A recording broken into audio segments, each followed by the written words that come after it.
Over the past few weeks, we've been showing you the brain power of dogs, octopuses, and ants. Well, today the brain power gets bigger with dolphins, and Maggie Rulli traveled to the Central American country of Honduras to dive right in and put their smarts to the test. They flip, they wave, they even give us kisses. Dolphins sure know how to put on a show. Do you think dolphins are smart? Oh, super smart. They have really big brains. Sometimes they're like, if they know that you aren't like, you don't know what you're doing, they'll totally mess around with you. It's so funny. Have you ever gotten messed around with? Oh yeah, a lot. Molly Bolton grew up with these dolphins. For her, Gracie, Murray, Max, Bailey, they're all a part of the family. Her mom, Terry, founded Roatan's Marine Institute of Science just off the coast of Honduras more than 30 years ago. Sometimes I get accused of, these are my first babies, and my terrestrial babies are jealous of my aqua babies.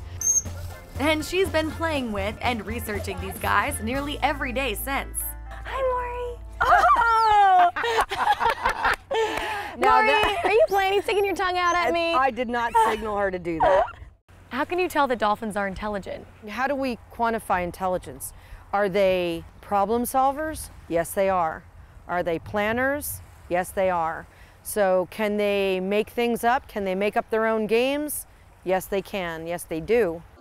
To see these animals as they really are, we flip her up and dive into their world.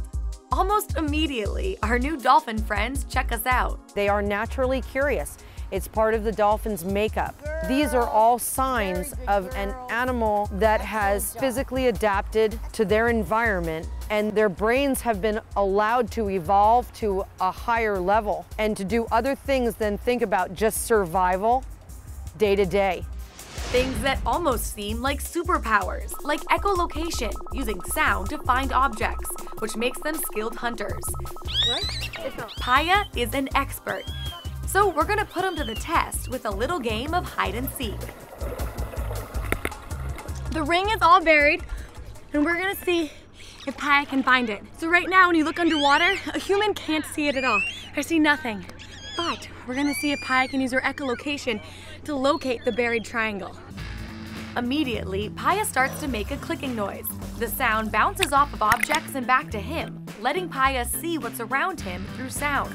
Soon, the triangle, invisible to the human eye, is easily tracked down by Paya. So clearly, dolphins can do some amazing things. But how do we know that these talented flippers aren't just obeying commands? Hey, Gracie, are you smart? Scientists are now starting to look at what happens when we stop training a dolphin and start asking them just to think. Because they like to learn, because they enjoy a challenge, because they're curious. If you pique that curiosity, the sky's the limit what the potential for training is. Instead of just doing a trick, Terry asked them to create a show of their own. Bailey and Murray are up first, and this game has a few twists. There are no repeat tricks, no routines, and oh yeah, the two of them must perform the same thing at the same time. Terry gives them the signal to create, and the girls put their heads together.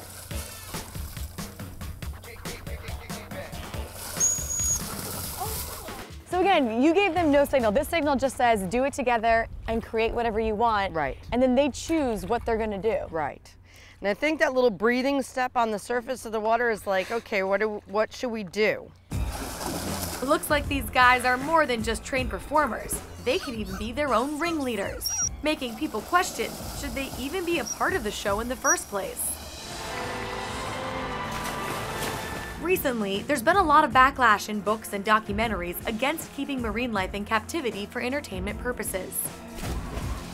If dolphins are so smart, so emotional, so social, should they ever be in captivity? I think if you give them each other and you give them enough space and good food and good stimulation, and it's got to be as close to like a natural pod as you can get. At Roatan, this also includes trips into the wild, where they're allowed to roam free and nothing forces them to come back. And if properly cared for, dolphins, according to Terry, can serve a greater purpose. One of the things that we try to do is make people understand that they live in the ocean and we're destroying the ocean. So if you care about this animal, take care of the ocean. Because once you see a dolphin, it's hard to ignore the fact that they're also seeing you. Do you think that they recognize you? Yes. How come? A wise old professor one time told me, he said, Terry, don't ever think that they're not studying you as hard as you're studying them. Hey guys, Gracie says if you want to see more behind the scenes photos and videos, just head on over to channel1.com. Back to the newsroom. Looks like Maggie made some new friends. I'll definitely have to check that out, and you guys should too. And that's going to do it for us. We'll see you tomorrow.